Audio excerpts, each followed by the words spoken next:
Hello, I'm Bruce Lorincz, and this show is called Bruce on the Loose. We talk to people in city government, in school system, and businesses throughout Wadsworth and beyond.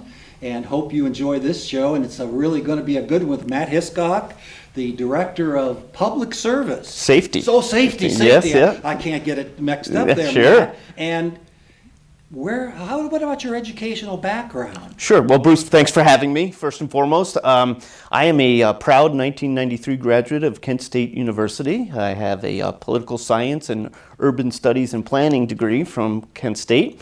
And then I went to law school after that, and am a proud graduate of the University of Akron Law School in 1996. So you have all the local universities covered. I do. That's good. With your educational background, what did that lead you to your professional career? Sure. Well, I've been a practicing attorney for 25 years. I certainly enjoy and love the law, like many attorneys. But I've taken some different pathways in career as a lawyer. I spent some time with the FBI in New York. I'm a native New Yorker, so was happy to go back and serve my country as an FBI agent and be stationed in New York City. It was a wonderful opportunity and a wonderful experience for me. I came back, did a brief stint with the City of Barberton as their prosecutor for a while, and then found my way here to the City of Wadsworth as a Director of Public Safety. My background, both in the FBI as well as a firefighter prior to going to school, I think really helped me in the role as Director of Public Safety. Did you have any mentors along the way that helped you? And I think we all take those individuals for granted. Sure, I absolutely did. Obviously, I think first and foremost, my mom and dad were important mentors for me. They instilled in me the right way and the wrong way to do things in terms of morale, morals, I should say, as well as work ethic and those types of things. I also relied heavily in terms of mentorship on coaches during my athletic career. I was an athlete both in high school and in college, and really got a lot out of athletics and the folks who directed us in those athletics. And then importantly too, I've had some great professional mentors, judges that have taken me under their wings, fellow agents that had a vast amount of experience, helped me out quite a bit. And really, I have to admit that Mayor Labaugh has been a wonderful mentor for me in terms of the realm of public service. So I've been lucky to have many mentors. Sometimes it's not huge things, it's just little things, little details that makes your job a little easier. That is right, and I think that's why with our current administrative team at the city and with the mayor's direction, it's a wonderful team to work with her as well as Public Service Director Patrick. It's just a great experience and a good group. So how did you arrive in Wadsworth? Sure, Wadsworth. So I was getting ready to have my first child, was living in an apartment in the West Akron area. Had been to Wadsworth quite a bit and really loved the area, knew the community to be a safe community, loved the school district aspects of the community, and really it had unprecedented services and low utility rates. And so it was a natural for us to look for a home here in Wadsworth, and we were lucky to do that. What about during your tenure, and how long have you been in your position at Wadsworth, and have there been a lot of changes over the years? Bruce, I've been the Director of Public Safety for approximately 15 years now in Wadsworth, and boy, I think change is the name of the game in what's happened in our community. Some good, some bad. I think some of the things that we've experienced during my tenure as the Director of Public Safety include things like the opioid epidemic, things like that. The Great Recession, which was trying in terms of some of the budgetary responsibilities I have in the provision of services. Things like the growth of our community, economic development in our community, different types of crime patterns that our community has experienced, the demands on our EMS and fire services. All of those things have grown throughout the 15 years I've been here. So things change, staffing concerns, the ability of folks to volunteer and provide services to our community. All of those things have been challenges during my 15 years. You mentioned Robert Patrick, Mayor Labaugh, and yourself. It sounds like the triumvirate there has been together for a while, and continuity can really be positive, can it? It can, and it's really important.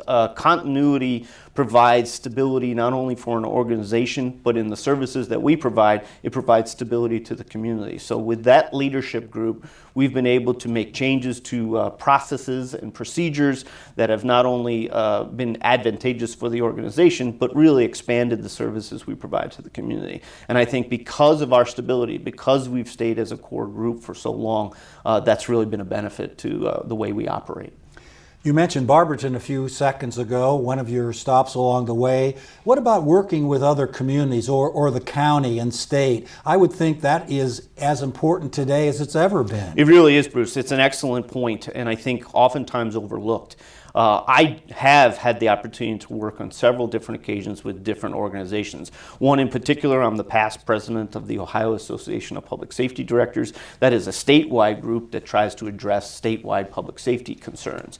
On a more local level, I work closely with county officials. I serve on the Medina County EMA board. I also serve on our county 911 board. I work closely with our mutual aid partners. Things like public safety, we depend upon partnerships with other agencies, whether it be the county or whether it be close fire agencies. The reality is in Medina County, we all depend upon mutual aid, and without solid foundations with those other organizations, it really can be a drawback and a negative in terms of some of the services we attempt to provide. You talked about some of the concerns, the opioid crisis we've had, the funding issues with recession. What about recruitment? Does that give you sleepless nights occasionally? And we see that in bus drivers, we see that in nurses. I'm sure in safety forces, that's a concern as well. It is. I think we're not immune to the concerns with staffing, finding the right people, and having enough of the right people to provide the services that our community expects. I wouldn't say it keeps me up at night, but it is a constant concern for us in terms of making sure that we're meeting the expectations of our community and we're meeting the expectations of our organization. And staffing has been a challenge. It's been a challenge both on the fire and EMS side as well as the police side. I think some of the things we talked about, continuity and stability, are strengths of our organization, but it really starts with the people who provide the services. I'm sure the chiefs have some ideas and run things by you, how to maybe attract, sometimes it's ex-military people, sometimes it's relatives, and you getting the word out in any way, shape, or form to attract good people. They do. Both Chief Chafin and Chief Linder have been excellent partners with me in terms of finding right people. And we've had to change our strategies, Bruce, to what worked maybe 15 years ago when I first started the city is not working now. And the reality is, there's a highly competitive environment.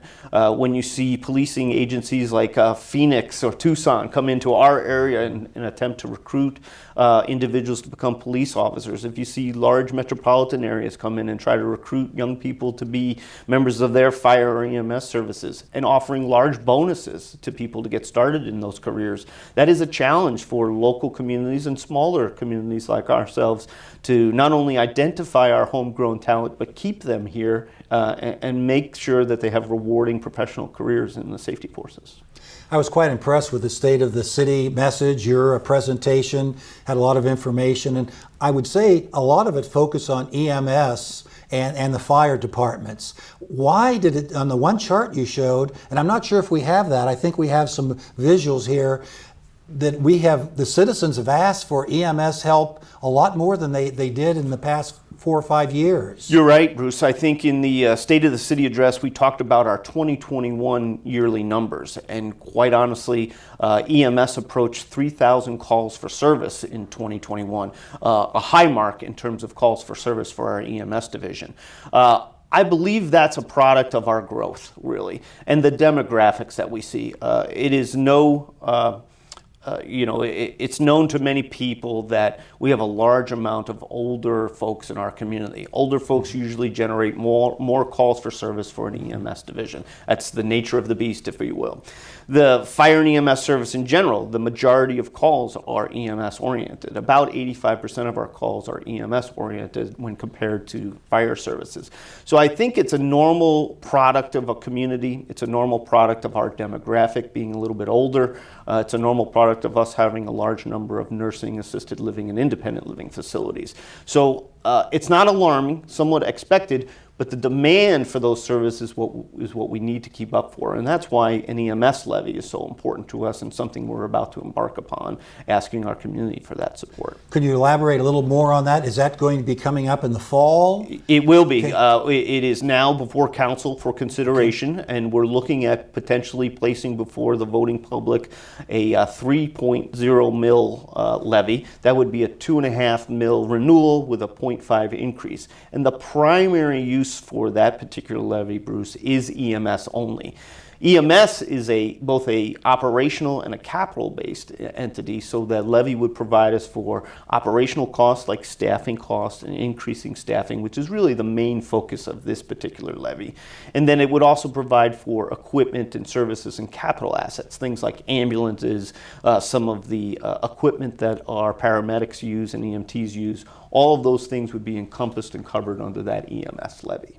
We can't go to Cuba and use a 1955 ambulance, can we? We need to keep up with the current time. I suppose we could, but you wouldn't have this public safety director anymore. Okay. No, you're absolutely right. Our community demands a level of service that is appropriate, and that includes advanced life support ambulances all the way down to the folks and the training and the importance of what they do day in and day out, having skilled folks providing those emergency medical services to our community. So this potential levy, if I get it right, would really be an actual increase of a half a mil, 5/10 of a mil. That is correct. Okay. So folks would see an increase in terms of their EMS levy tax bill, if you will, if this passes. The reality is the growth of our community, the needs for more staffing to meet the expectations dictates that we increase revenues, and the levy is one of the ways we do that. We just talked about EMS a little bit. What about the fire department? I understand the fire station on Lyman has kind of outlived its usefulness. Is that a fair statement? It is absolutely a fair statement. Really, that station origins was back in 1963, and at that time we were an all-volunteer department. An all-volunteer department dictates a different types of station than you need nowadays, where we're more of a combination-style department. I think we see it right here. It That's looks like right. There are 3 bays there. There are 3 bays on the front of that Okay. station. There are additional bays to the rear. Okay. But as you see in that image, it's very tight corners on the left side of that image to get around the station to 3 additional bays, and then there is another bay on the right side. In the end of the day, Bruce, that station has met the needs of our community for a long time, but has fallen short in more recent years. It wasn't built to have people or firefighters and EMTs stay overnight. We're using modified closets and spaces like that to sleep in certain grounds. We don't have enough of those to add staff, which our community now needs in this particular day and time. Things like the mechanical apparatus and equipment within the station are no longer meeting the needs and demands of our station. The site itself is kind of enclosed, and we can't really grow at all on that particular site. Plus meetings. I mean, how it seems to me if you have nooks and crannies to sleep, that there would be not enough areas for the administrative team there, meetings, and they're making engines bigger than they did in 1963, I think. That's right. Everything from the apparatus bay being inadequately sized to a lack of auxiliary or apparatus and support space to there's really no training room whatsoever at our current fire station number 1. So we embarked on a process of exploring different areas of the city to find a new station, and we are about to break ground, if you will. We've had some preliminary work going on out at the new location, but we're about to break ground in the coming weeks on our brand new station. Was that an easy process to go ahead and find a location with, again, limited space? Within the city, as we talked about a few minutes ago, every open lot seems to be a house going up. So yeah. you had to, and then you had to strategically place it. And I think here's a graphic that shows that. That's right. I would say easy would not be a word I would use to describe the process that we entered into. It really started back in 1996, Bruce, where we commissioned an analysis both on a facility needs basis and a space needs basis, which pretty early on indicated that we needed a much larger facility. When we needed a much larger facility, we knew we had to look elsewhere in the community. So we looked actually at 26 different sites throughout the community on what will work. Some worked for us, some did not work for the needs. Things like response areas and response times were vitally important. So we knew we needed to stay within the relative core of the city to maintain response areas and to decrease areas where we had some long response times too. So we looked around, we found the particular site, and things like zoning, cost, circulation of the apparatus within the site, accessibility to major thoroughfares, all of those things are important aspects in the study and the analysis of where to select a site and where to put a fire station.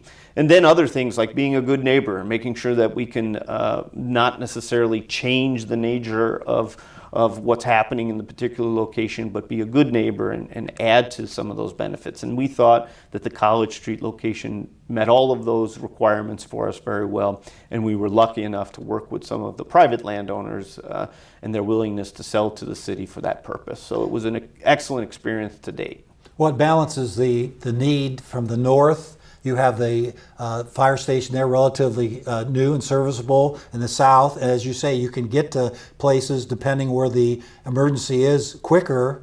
But there may be someone out there saying, "Well, we just have a new fire station in the north. Why would we need another one?" How would you respond to that? Well, the fire station up north isn't that new, quite honestly. Okay. But the reality is Station 1 had really lived past its useful life.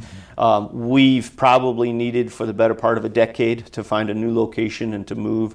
And with the expansion of our call volumes and the need for additional staffing, it was time. It was really time to look elsewhere. Station 2 certainly has a coverage area. Station 1 certainly has a coverage area. And there will be continual discussions on whether additional stations will be needed in the future to improve response times and those kind of things. But at this point, we think one station centrally located will continue to meet the needs of our community. You know Wadsworth, people will be wondering what will happen to Station 1. Right. Do you have some plans for that station? At this point in time, we don't. So there's no definitive plan on how to use that particular facility. It will remain an asset of the fire department and certainly an asset of the city to see what it can use.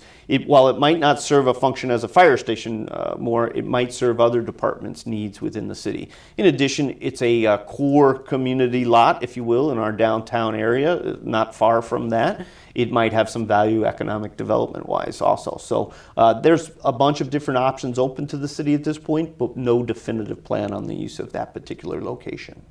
And you have the new station, again, groundbreaking coming up, and it seems to go back to almost the Kaleidoscope Park. So it's going to be, and I think we might have a picture here of the actual structure, and it is impressive.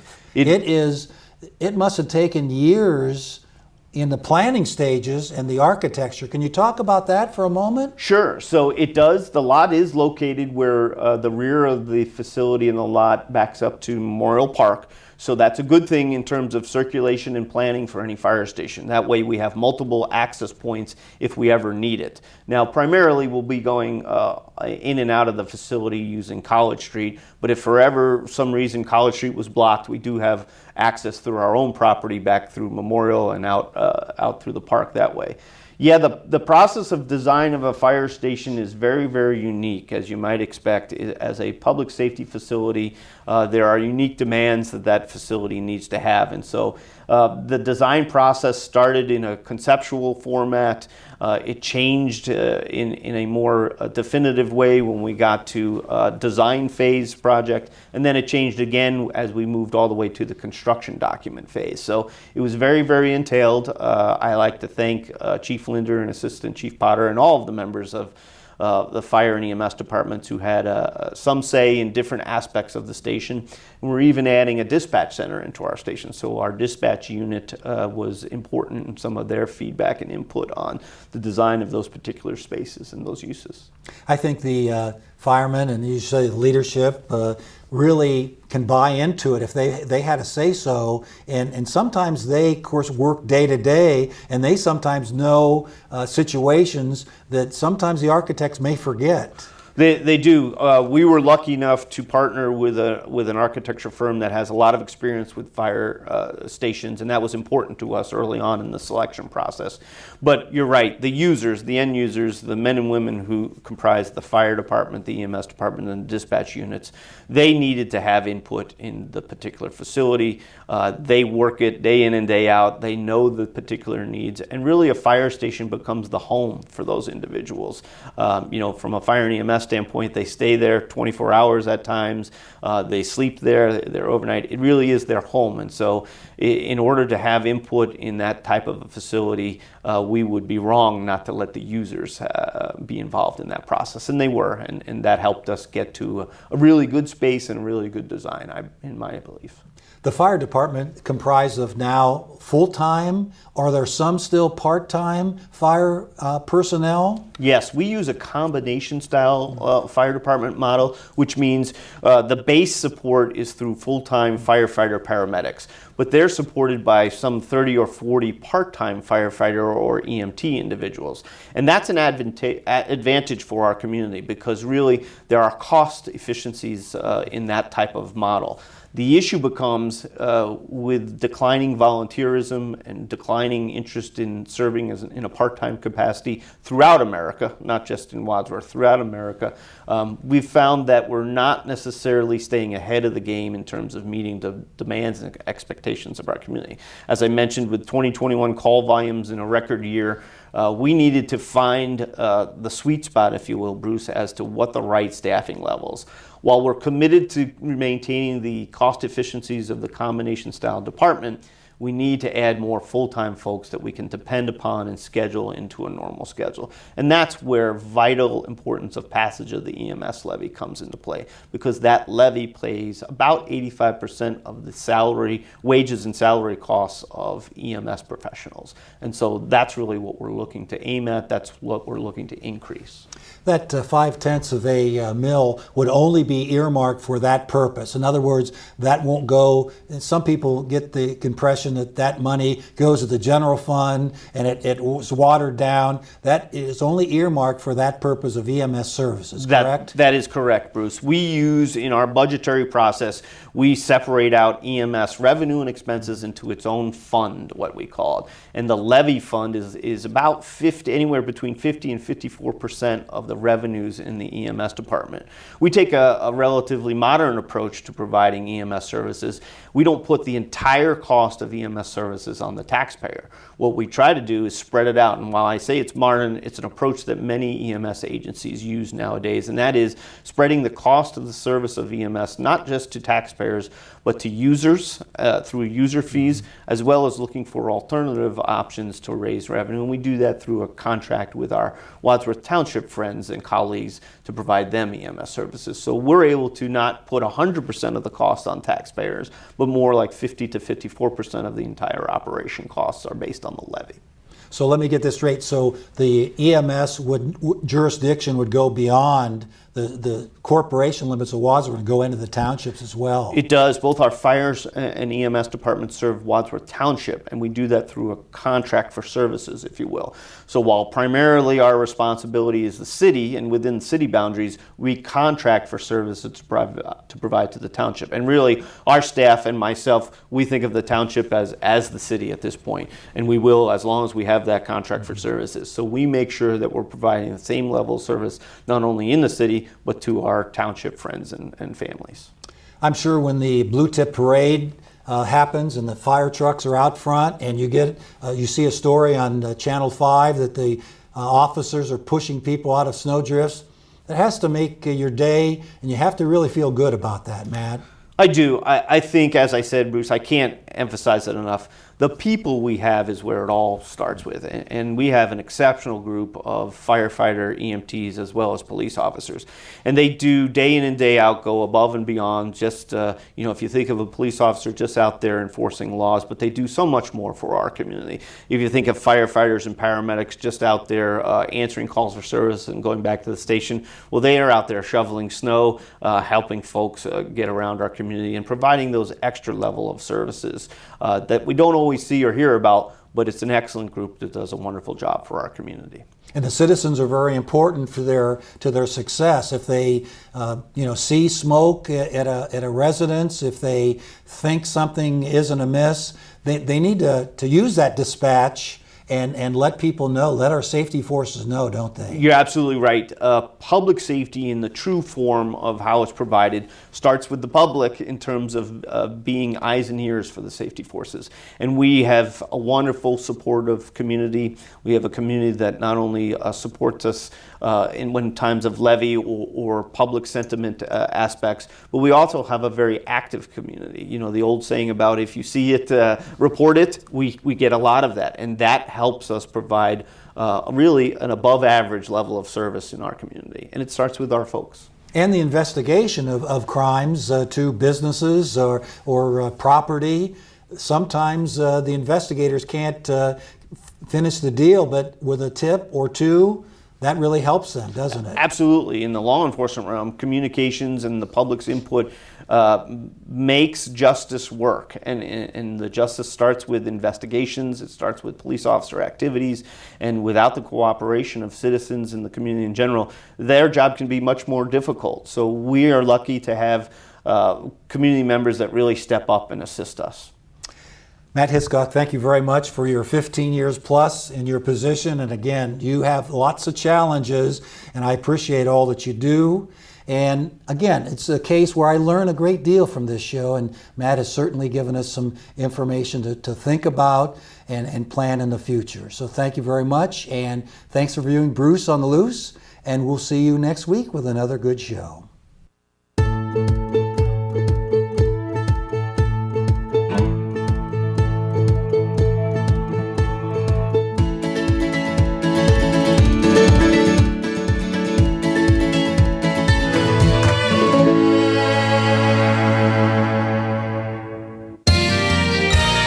You are watching WCTV, Wadsworth Community Television.